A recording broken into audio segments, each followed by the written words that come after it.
میرے عزیز دوستو، بزرگوں اور بھائیوں، میں نے قرآن مجید فرقان حمید کی دوسری سورہ بقرہ کی آیت نمبر 13 پڑھنے کا شرف حاصل کیا۔ رب تعالیٰ ارشاد فرماتا ہے کہ وَإِذَا قِيلَ لَهُمْ آمِنُوا كَمَا آمَنَ النَّاسُ، اے ایمان والو اس طرح سے ایمان لے کے آؤ جس طرح سے یہ لوگ لے کے آئے ہیں، جس طرح سے حضور کے صحابہ ایمان لے کے آئے ہیں۔ یہ آیہ مبارکہ صحابہ کی شان میں یہ نازل ہوئی۔ رب تعالیٰ فرماتا ہے کہ اے ایمان والو اس طرح سے ایمان لے کے آؤ جس طرح سے یہ حضور کے اصحاب یہ لوگ ایمان لے کے آئے ہیں۔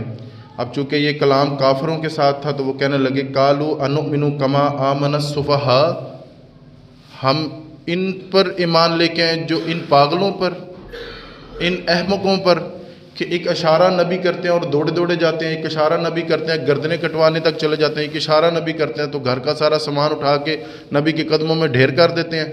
ہم ان احمقوں کی اوپر جو ہے وہ ایمان لے کے ان جیسا ایمان لے کے آئے۔ رب تعالیٰ فرمانے لگا الا، خبردار، انہم ہم السفہاء، وہ نہیں، تم احمق ہو، تم پاگل ہو، تم بے وقوف ہو، وہ نہیں، تم بے وقوف ہو، ولیکن لا یعلمون، کیا تمہیں خبر نہیں ہے؟ کیا تمہیں خبر نہیں ہے؟ اس میں دو تین چیزیں اس آیہ مبارکہ میں سمجھنے کی کوشش کیجیے گا کہ ایک ہوتی ہے شریعت، ایک ہوتی ہے طبیعت۔ ہمارے بابا جی کے کلوں، ہمارے کوئی فوت ہو جائے تو کلوں کا، چیلم کا جو ختم ہوتا ہے اس میں ہم چلاتے ہیں شریعت، لیکن جب بڑے بیٹے کا ولیمہ ہوتا ہے اس میں ہم چلاتے ہیں طبیعت، پھر اس میں بینڈ باجے بھی چلتے ہیں، پھر شریعت یاد نہیں رہتی۔ تو ایک ہوتی ہے شریعت، ایک ہوتی ہے طبیعت۔ یہاں پہ رب تعالیٰ میں ارشاد فرماتا ہے کہ اس طرح سے ایمان لے کے آؤ جیسے کہ یہ لوگ لے کے آئے، ہمیشہ شریعت کے پابند لوگ، ان کی اتباع کا ہمیں صیغہ دیا جا رہا ہے۔ دوسری بات سمجھنے کی یہ ہے، جب کفار نے کہا کہ ہم ان جیسا ایمان لے کے آئے، ان بیوقوفوں جیسا، ان احمقوں جیسا، معاذ اللہ، اس کا مطلب یہ ہے کہ مولانا حضرات کی، خطباء کی، ائمہ کرام کی، مولانا جتنے بھی دین کے جو ورکر ہیں، اچھے کاموں کے جو ورکر ہیں، کئی بھی فلاحی اداروں کے جو ورکر ہیں، ان کے مخالفین ہر زمانے میں رہے ہیں، اور یہ صحابہ سے چلتا رہا، صحابہ کے بھی مخالفین رہے ہیں۔ حضور کے مخالف تھے ابو جہل، حالانکہ رشتے میں وہ چچا لگتے تھے، لیکن حضور کے مخالف تھے، ایمان سے کوسوں دور تھے۔ اگر نبیوں کے مخالف ہو سکتے ہیں پھر صحابہ کے بھی مخالف ہو سکتے ہیں، اور جتنے بھی کوئی اچھے کاموں میں لگے ہوئے لوگ ہیں ان کے مخالفین کہیں نہ کہیں سے ہوتے ہیں۔ تیسری بات سننے کی یہ ہے کہ جو کسی کو کفر کا فتویٰ لگائے، جو کسی کو برا کہے، یہ رب تعالیٰ کا دیا ہوا اصول ہے۔ رب تعالیٰ فرماتا ہے کہ وہ بیوقوف نہیں، تم بیوقوف ہو۔ جو کسی پر کفر کا فتویٰ لگائے وہ لوٹ کر اسی کی طرف آتا ہے۔ اور تیسری بات ولیکن لا یعلمون، کیا تمہیں خبر نہیں ہے؟ کیا تمہیں خبر نہیں ہے؟ یہاں پہ رب تعالیٰ خبردار کر رہا ہے کہ میرے رسول کے صحابہ کے معاملے میں ڈرتے رہنا، اہل بیت کے معاملے میں ڈرتے رہنا۔ صحابہ کی جماعت بڑی خوبصورت جماعت ہے، آواز کمزور ہے آپ۔ صحابہ کی جماعت بڑی خوبصورت جماعت ہے۔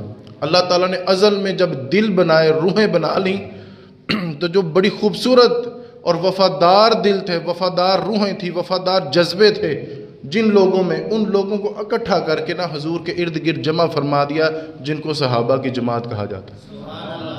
ہم نے پچھلے کئی جمعوں میں عشرہ مبشرہ صحابہ کا سلسلہ شروع کیا تھا، جس میں ایک پروگرام ہم نے حضرت صدیق اکبر پر بھی کیا تھا، حضرت عمر پاک پر بھی، سیرت پر بھی ہم نے ڈسکس کیا تھا، حضرت عثمان پاک کی بھی، حضرت علی پاک کی بھی ہم نے بات کی تھی۔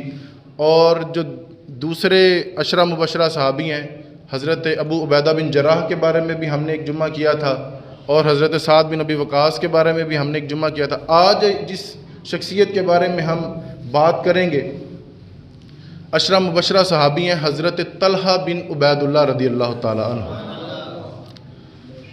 حضرت طلحہ بن عبید اللہ، کوشش فرمائیں کہ جو 10 عشرہ مبشرہ صحابین ہیں ان کے نام آپ یاد ہی کر لیں۔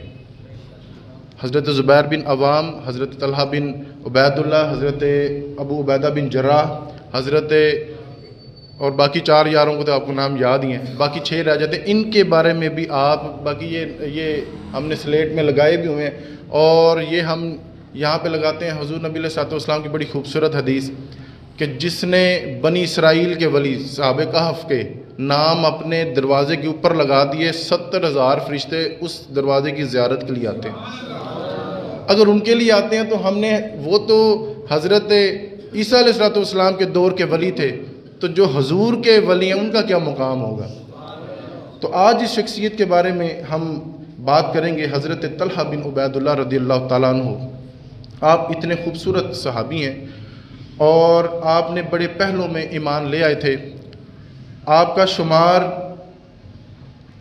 10 صحابہ جن کو حضور نے ایک ہی مجلس میں جنت کی بشارت دے دی تھی، آپ کا شمار اس میں ہوتا ہے۔ آپ کا شمار 8 ان افراد میں سے ہے جنہوں نے پہلے ایمان قبول کر لیا۔ آپ 8ویں فرد تھے جنہوں نے اعلان نبوت کے بعد حضور پر ایمان لے آئے، حضور کا کلمہ پڑھ لیا۔ آپ 5ویں وہ فرد ہیں جنہوں نے حضرت ابوبکر صدیق کی دعوت پر اسلام قبول کیا تھا۔ آپ 5ویں وہ شخص ہیں جنہوں نے حضرت ابوبکر صدیق کے ہاتھ پر بیعت کی تھی کہ میں ایمان لے کے آتا ہوں، حضور سچے نبی ہیں اور اللہ وحدہ لا شریک ہے۔ آپ کا شمار ان 6 افراد میں ہوتا ہے جن پر حضرت عمر پاک کو بڑا اعتماد تھا۔ اپنے بعد حضرت عمر پاک نے اپنے بعد جو 6 نام دیے تھے کہ ان میں سے کسی کو بھی میرے بعد خلیفہ بنا لینا، ان میں سے ایک نام حضرت طلحہ بن عبید اللہ رضی اللہ تعالیٰ عنہ کو بھی شامل ہے۔